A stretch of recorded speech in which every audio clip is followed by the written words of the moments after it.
আসসালামু আলাইকুম এভরিওয়ান। আজকে আবার চলে আসলাম আমার নতুন একটা রেসিপি নিয়ে। থাম্বনেল দেখেই নিশ্চয়ই বুঝে গেছেন আজকে আপনাদের সাথে কোন রেসিপিটা শেয়ার করতে চলেছি। আজকে আপনাদেরকে তৈরি করে দেখাচ্ছি খুবই অল্প কিছু উপকরণ দিয়ে খুবই টেস্টি আমসত্ত্বের রেসিপি। কাঁচা আম শেষ হয়ে যাওয়ার আগেই এই আমসত্ত্বটা রেডি করে ফেলুন। তাহলে চলুন মূল প্রসেসিংয়ে চলে যাই।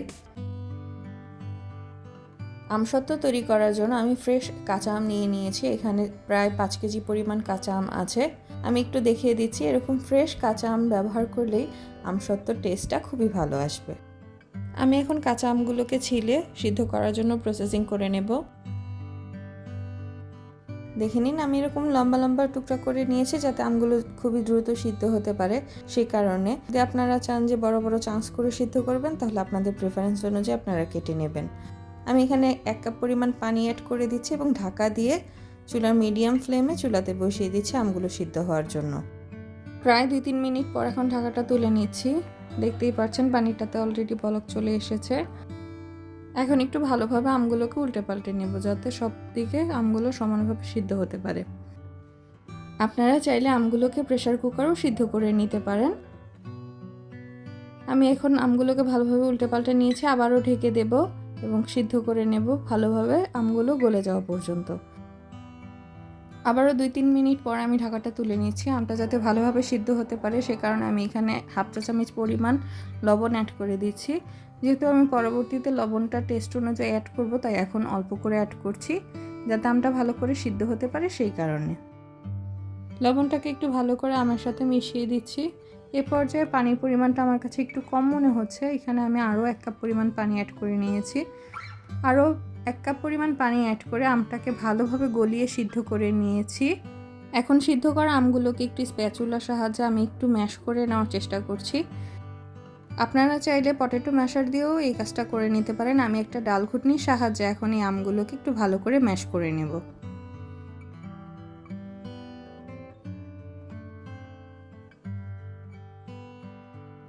আমি একটু সময় নিয়ে আমগুলোকে ভালো করে একটু ম্যাশ করে নিচ্ছি যাতে বড় বড় চাঙ্কস না থাকে।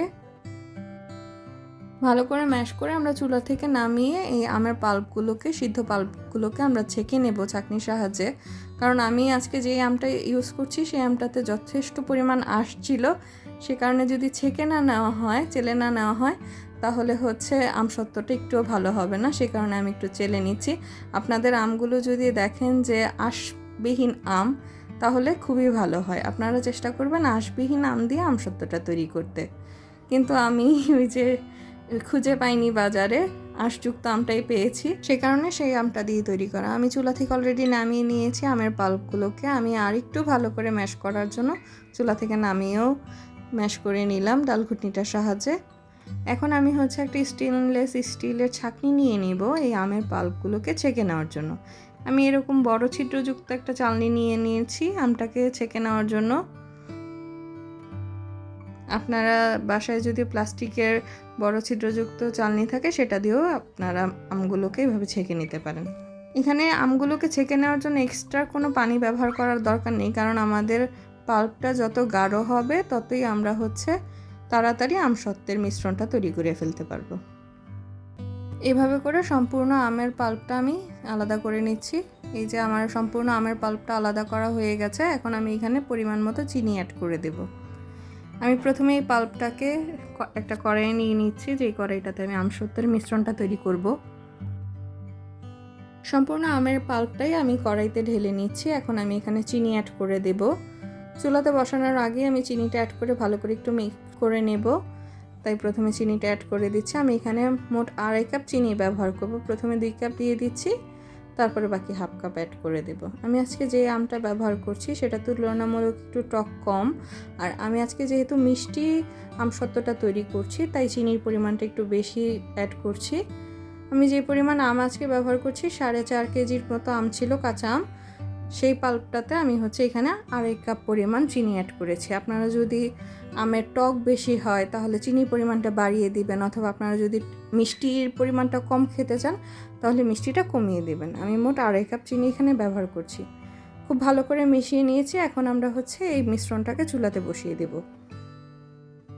এ পর্যায়ে চুলার জালটা মিডিয়াম লো ফ্লেমে রেখে আমরা আমের এই পাল্পগুলোকে জাল করে নেব।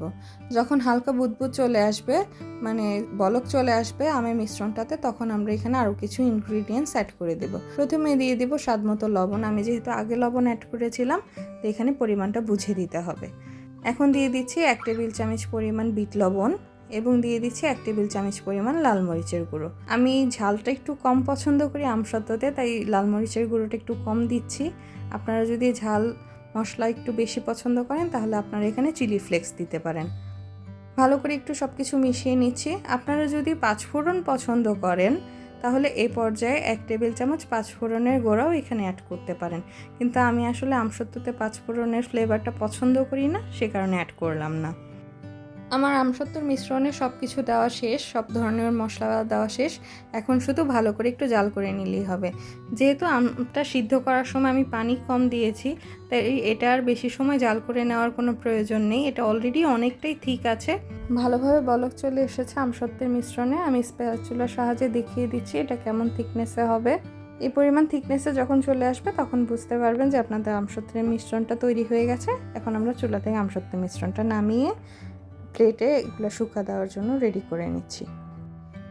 আমি বড় সাইজের 2টি ছড়ানো ডিশের মতো নিয়ে নিয়েছি, একটা স্টিলের প্লেটও নিয়ে নিয়েছি। এখন এখানে কিছু তেল ব্রাশ করে দিচ্ছি যাতে আমসত্ত্বগুলো উঠাতে সুবিধা হয়। আপনারাও চেষ্টা করবেন একটু সরিষার তেলটা ব্যবহার করার জন্য, কারণ অন্যান্য তেলের ফ্লেভার আমসত্ত্বতে ভালো লাগবে না, সেই কারণে আমি সরিষার তেলটাই ব্যবহার করছি। একটু ভালোভাবে ব্রাশ করে নিই। এখন আপনারা যে পরিমাণে থিক পছন্দ করেন আমসত্ত্বটা, সে পরিমাণে আমের মিশ্রণটা এখানে দিয়ে দেবেন। আমসত্ত্বের পাল্পগুলোকে এখন এখানে আমি নিয়ে নিচ্ছি।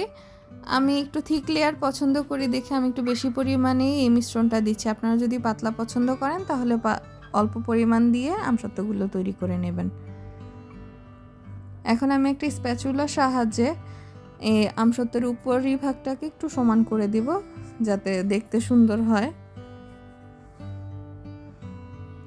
ভালো করে সমান করে দিয়ে দিচ্ছি। এখন এই আমসত্ত্বের এই মিশ্রণটাকে টানা 2 থেকে 3 দিন আমরা রোদে শুকাতে দেব, তাহলে আমাদের আমসত্ত্ব তৈরি হয়ে যাবে।